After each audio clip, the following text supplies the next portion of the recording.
Good morning, Trainiacs. As I'm walking around the pain cavern here, just looking at my dwindling strength setup, I've been watching our pal, Lucy Charles, pro triathlete, just a sweetheart of a gal, talk about strength training. So Reese and I pretty much do a daily core routine every single day of the week. Now, strength is a huge performance enhancer to what we do as endurance athletes, but Lucy is a pro triathlete. She has nothing but time to train. Now, how can we take some of the lessons that Lucy shares in that video and apply it to our training in such a way that doesn't mean we're doing strength every single day? There's one clip where Lucy summarizes in just a couple of seconds what I think we need to know about strength training as it relates to endurance sports. Here it is. It's like a 10-15 minute routine. We've kind of kept it the same over the last couple of years.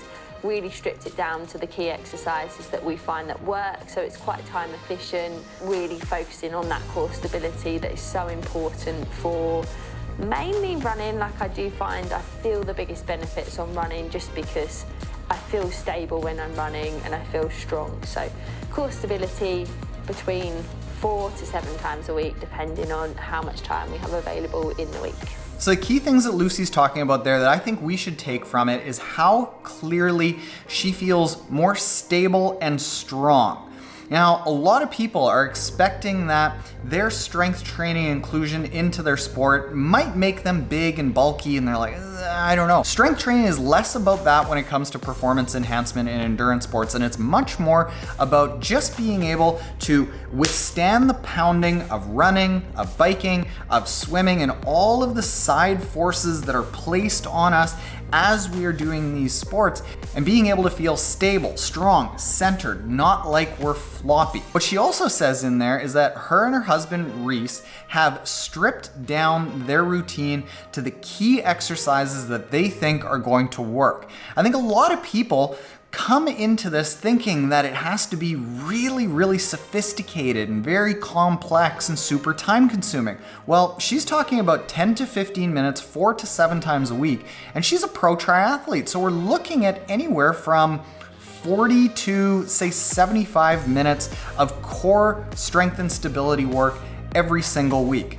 That's not a huge amount when you think that the average amount of training time is probably 9 to 10 hours a week for us age group athletes. So I think what we take from this that is really key is A, know that it helps with strength and stability and be less focused on putting on bulk or putting on massive amounts of power and really upping your weights. Just look at functionally what is the sensation that you're going to improve. 2, keep it simple and do as little as possible to get the effect that you want. And 3, don't think that it needs to take up as much time as swimming, biking, running. It doesn't have to be 3 to 4 hours. You don't have to add on a 4th discipline and all of a sudden be a CrossFit athlete. With that said, Lucy shares a lot in this entire video, so we're gonna go through it and I'm gonna pick out some of the points that I think are really, really beneficial that we can incorporate into our training. There's a lot of conflicting science around strength training and cardio training at the same time, so I do try and spread out these sessions so my body kind of does the stimulus from the strength training and then recovers before it would do a cardio-based session. I want to just talk about that. A lot of the conflicting evidence that's out there is showing that there's a detrimental effect from strength training into cardio and endurance performance. Now, when I've started digging into the science of that, the conflicting evidence might show either it actually slows you down or it is a massive performance enhancer. What I've found when you start sifting through the studies is that those studies that show that you actually can slow down and it can be a detrimental effect are when strength training is really intense, added on just to the top. Let's say you're training 10 hours a week and then you just say, all right, well, I've got to add on strength. Boom, I'm going to go to 13 hours a week. And it's designed in a way that is taking away intensity points. So what we actually do in our app and our training program is we load up on strength training at a time where endurance training is lower. This is during the baseline fitness building portion of our plans when there isn't a race that is on the schedule that you're specifically training for. Now, because at this point, the endurance training is at a lower intensity level, the lower volume, there's really not a lot of energy points spent in endurance training, we use that time to spend those energy points in strength training. Now, when a training plan preparation period comes around, we dial the strength training back from as much as 3 times a week down to 1 time a week so that we can put those energy points into the endurance training to make sure that the strength training isn't detrimental to the endurance training. And the studies show that when strength training is designed in a way to support your endurance training, that's when you actually get those studies that show hands down strength training is a performance enhancer for your endurance training. So usually on a Monday and a Friday, and all I do on those days is a swim around those sessions. So I can spread the workouts out, I can get the maximal training benefit from each session, and I don't feel like I'm having to cram it in the day, because there's nothing worse than having to rush through a strength session and maybe rushing some of the movements and ended up getting a niggle because you did the exercise slightly wrong. So Lucy's talking about when she schedules strength sessions. She says that she does them on Mondays and Fridays, which are lighter training days for her otherwise. Now, personally, here's my take on it, my approach on it. Because she is a pro athlete and her training loads are much, much higher than ours, and her life stress is actually designed to be fairly low so that she can train a lot and then spend the rest of her non-training time recovering really hard, it's different than us amateur athletes. Now, us amateur athletes, I'm of the opinion that you need to have probably 2 days a week that are very low intensity, and let those low intensity days be low intensity. So I consider strength training actually to be fairly high intensity. So I actually recommend in our training plan that we pair strength training with more intense days so that the less intense days can stay low intensity. What Lucy's getting at in this that you have to understand with the level of fitness that she has is that just doing a swim and just doing a strength session is low intensity for her so that she can execute it well.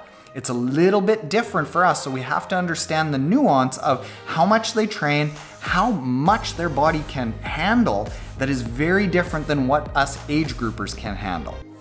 Yeah, so my gym program I have been doing over the last couple of months. I'm very lucky that with my swim background, I used to do Olympic lifting twice a week, every single week. So I have a good knowledge of exercises that work for me, the right techniques of how to do these exercises. So over the years, we've developed our strength and conditioning program. At the moment, we are working with an expert in that field, so I don't want to give away too much because it's kind of his knowledge, it's his kind of intellectual property as it would be. So we do a program that covers all the muscle groups needed for swim, bike and run. Things that I want to pull out of those few sentences that Lucy shared. One is that she works with an expert, and two is that it covers all of the basic muscle groups needed for swim, bike and run.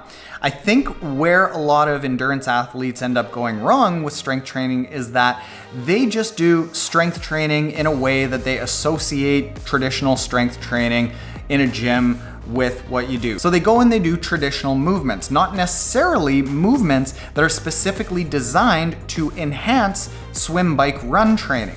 When we were designing the 25 hours of guided strength training workouts that we've incorporated into our app, we ended up working with somebody, and instead of starting with, all right, what kind of movements do you want to do? We started with, what is the physiology of most endurance athletes? They have tight chests, they have glute medius and stabilizer muscles that aren't quite as activated as they need to be and need to be turned on. They need to be opened up a little bit more. They need to stretch out the front of their body and then strengthen their posterior chain. Then we said, all right, if that's their current situation and that's what they need, how do we design a plan around that? As opposed to just starting with traditional strength training movements and figuring out if they did complement endurance training or not. So I think that it's important to work with somebody who knows the unique requirements of endurance athletes. We also go through different phases throughout the year in the program that we're doing. So the majority of our strength training is really in that endurance rep range. We're endurance athletes, But we do also spend some time throughout the year doing like a strength block where the rep ranges are less and the weights are heavier.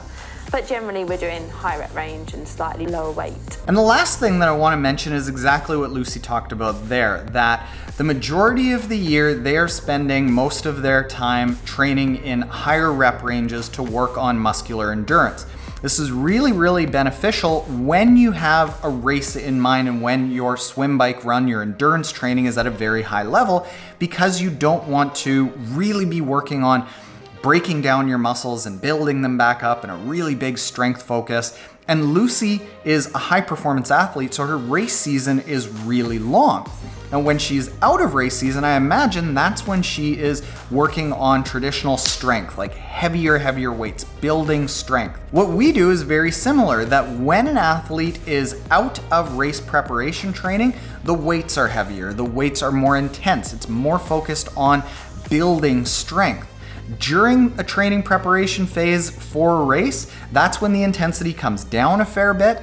The weights are a little bit lighter. It's more about muscle activation and being stable and strong and muscular endurance, and not so much building up strength, because the body is so focused on building up your endurance capabilities. I want to go ahead and wrap it up there. Thanks to Lucy, Reese, Lucy's sister Holly, Paz, everyone at Team Charles-Barclay for letting us analyze their video and use their footage here. Their video to that, if you want to see the full thing, is right over there. And if you want a strength program that's included with all of your endurance training, you can check us out at the link in the description below, where you can use our app for free for 14 days and see if it's something that you find beneficial for you. And if you found this video and the advice that we and Team Charles-Barclay gave helpful for you with your strength training, as a thank you, I would love if you hit the like button below. Later, Trainiacs.